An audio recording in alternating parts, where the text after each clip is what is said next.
Welcome to Satpura civil service. दोस्तों, आज हम चर्चा करेंगे कोलिजम बनाम एनजीएसी पर। आपको बता दें, ये चर्चा का विषय इसलिए है क्योंकि हाल ही में उच्चतम न्यायालय के न्यायाधीशों की नियुक्ति प्रक्रिया पर सर्वोच्च न्यायालय और केंद्र सरकार के बीच मतभेद है। इसकी महत्वपूर्ण बिंदु की बात करें दोस्तों, तो हाल ही में सरकार ने राष्ट्रीय न्यायिक नियुक्ति आयोग की आवश्यकता को दोहराया है।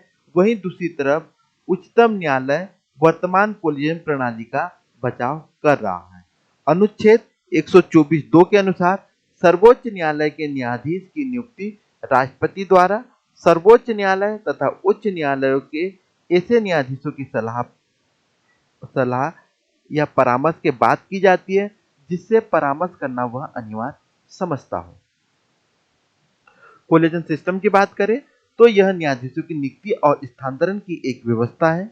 यह कोलेजन सिस्टम न संसद के एक अधिनियम से विकसित हुआ है और न ही संवैधानिक प्रावधान द्वारा, बल्कि यह उच्चतम न्यायालय के निर्णय के माध्यम से विकसित हुआ है। सुप्रीम कोर्ट कोलेजियम का नेतृत्व भारत के मुख्य न्यायाधीश द्वारा किया जाता है और इसमें न्यायालय के 4 अन्य वरिष्ठ न्यायाधीश शामिल होते हैं। सुप्रीम कोर्ट और हाई कोर्ट के जजों की नियुक्ति केवल कोलेजियम प्रणाली के माध्यम से की जाती है और कोलेजियम द्वारा नाम तय किए जाने के बाद सरकार की भूमिका होती है। कोलेजियम अपनी अंतिम सिफारिश विधि मंत्री के माध्यम से अनुमोदन के लिए भारत के राष्ट्रपति को भेजा जाता है। राष्ट्रपति या तो इसे स्वीकार कर सकते हैं या इसे अस्वीकार कर सकते हैं।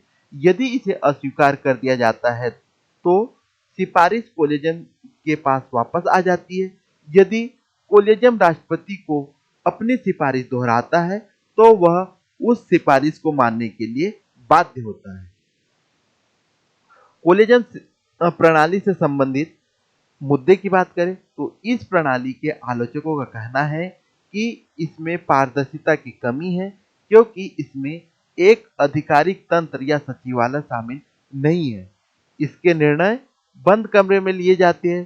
कोलिजियम बैठक के एजेंडे या बैठक के समय या बारे में किसी को भी जानकारी नहीं होती है। कोलिजियम प्रणाली में परिवर्तन, है ना, क्या परिवर्तन किए हैं या करने चाहिए? तो कोलिजियम प्रणाली में परिवर्तन हेतु संवैधानिक संशोधन विधेयक की आवश्यकता है। इसके लिए लोकसभा और राज्यसभा में उपस्थित और मतदान करने वाले सांसदों या संसद सदस्यों के कम से कम 2/3 बहुमत की आवश्यकता होती है।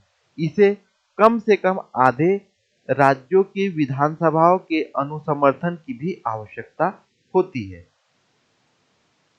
राष्ट्रीय न्यायिक नियुक्ति आयोग की बात कर लेते दोस्तों, तो यह संविधान संशोधन 99 संविधान संशोधन अधिनियम और एनजेसी अधिनियम के द्वारा एनजेसी की स्थापना की गई थी, है ना। इसे 2014 में संसद द्वारा कोलिजियम प्रणाली की जगह न्यायाधीशों की नियुक्ति के लिए एक आयोग गठित करने के लिए पारित किया गया था।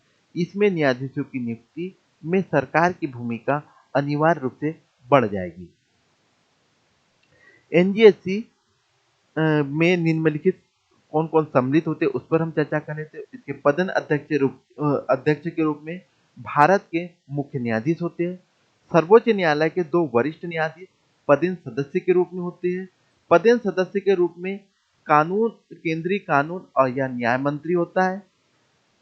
नागरिक समाज के 2 वरिष्ठ व्यक्ति होते हैं जिसमें से एक को सीजीआई प्रधानमंत्री लोकसभा में विपक्ष के नेता वाली समिति द्वारा नामित किया जाता है। अन्य को अनुसूचित जाति, अनुसूचित जनजाति या अन्य पिछड़ा वर्ग या अल्पसंख्यक समुदाय या महिला से नामित किया जाता है। आपको बता दें कि सर्वोच्च न्यायालय द्वारा रद्द किए जाने के बाद अक्टूबर 2015 में कानून को निरस्त कर दिया गया है ना। इसको अक्टूबर 2015 में यह कानून को निरस्त कर दिया गया है। दोस्तों, यह वीडियो आपको पसंद आया हो तो लाइक कीजिए, सब्सक्राइब कीजिए, अपने दोस्तों में शेयर कीजिए। जय हिंद, धन्यवाद।